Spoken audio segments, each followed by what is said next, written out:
तो कावीळचा मोठा असतो, त्यातून बाहेर निघत नाही माणूस, कावीळमधून बाहेर निघतो पण पंडू रोगातून निघत नाही. त्यांना सध्या आता मोदी सरकारच्या नावाचा, भाजपच्या नावाचा पंडू रोग झालाय. तो पंडू रोग झाल्यामुळं त्यांना स्मृतीभ्रंश झालाय. आता मला सांगा, या महाराष्ट्रातल्या 14 कोटी जनतेपैकी कुणाला विचारा, वक्फ बोर्डाचा सुधारणा विधेयक कशा करताय? तर या ठिकाणी ज्या पद्धतीने वक्फ बोर्डाने हिंदुत्ववादी लोकांवर अन्याय केलाय, हिंदुत्ववादी नागरिकाच्या जमिनी लाटल्या आहे, अनेक धार्मिक संस्थानाच्या जमिनी लाटल्या आहे वक्फ बोर्डानी. आता हिंदू धार्मिक संस्थानाच्या जमिनी लाटल्या वक्फ बोर्डानी, त्या जमिनी हिंदू नागरिकाच्या नाही, हिंदू संस्थानाच्या आहेत. मग कसा हिंदुत्वाचा संबंध येत नाहीये? वक्फ बोर्डाने मनमानी केली, हिंदुत्व म्हणजे मराठी माणसाच्या अनेक जमिनी लाटल्या, अनेक त्या ठिकाणी जे मुस्लिम लोकांच्या जमिनी आहेत त्या सोडून हिंदू समाजाच्या जमिनी लाटण्याचं काम वक्फ बोर्डाने केलं. आणि म्हणून मला असं वाटतं, संजय राऊत सध्या आता त्यांच्या बोलण्यावर दिसत आहे, मला आता माहित नाही सभागृहात काय होतं, सध्या त्यांच्या भूमिकेवर दिसत आहे ते सुधारणा विधेयकाच्या, वक्फ बोर्डाच्या सुधारणा विधेयकाच्या विरोधात मतदान करेल असं वाटतं आहे. पण जर त्यांनी सुधारणा विधेयकाच्या बाजूला मतदान केलं तर मला असं वाटतं मग त्यांच्याबद्दलचा काही थोडी बोलायला जागा उरेल. सूत्रांकडून जी माहिती कळते की एकंदरीतच महापालिकेच्या निवडणुकीच्या पार्श्वभूमीवर ठाकरे गट आज वॉकआउट करू शकतो, विरोधात मतदान केल्यामुळे कुठेतरी हिंदू मतं दुरावू शकतात म्हणून.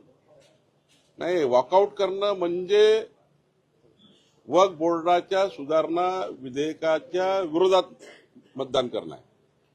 वॉकआउट करणं म्हणजे काय? तुम्ही वक्फ बोर्डाच्या सुधारणा विधेयकाच्या विरोधात मतदान करता असा अर्थ आहे.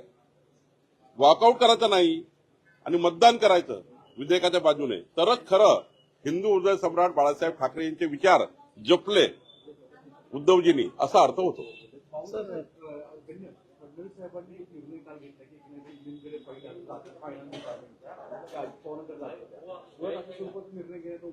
नाही, मला माननीय मुख्यमंत्री महोदयांनी घेतलेला प्रत्येक निर्णय योग्यच असतो. त्यांनी घेतलेला निर्णय महायुतीकरता महत्वाचा असेल म्हणून माननीय देवेंद्रने तसा निर्णय घेतला असेल.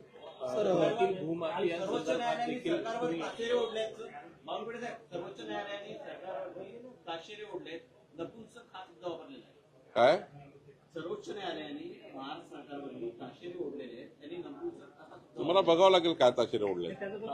पुण्यातील भूमाफियांसंदर्भात काल एकूणच अंजली दमानियांकडनं तुमच्याशी संपर्क साधला होता.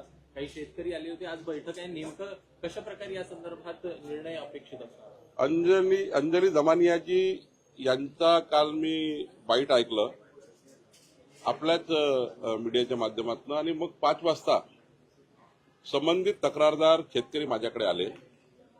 मी 3 तारखेला 7 वाजता म्हणजे उद्या 7 वाजता ती बैठक आयोजित केली होती. पण अंजली ताईला मी फोन केला की तुम्ही बैठकीला या, कारण तुम्ही आल्याशिवाय काही त्या विषयाला न्याय मिळणार नाही. त्या 3 तारखेला मराठवाडा दौऱ्यात असल्यामुळे त्यांनी सांगितलं की आज 7 वाजता त्या माझ्याकडे येणार आहेत आणि त्यांच्यासमोर ती बैठक होईल.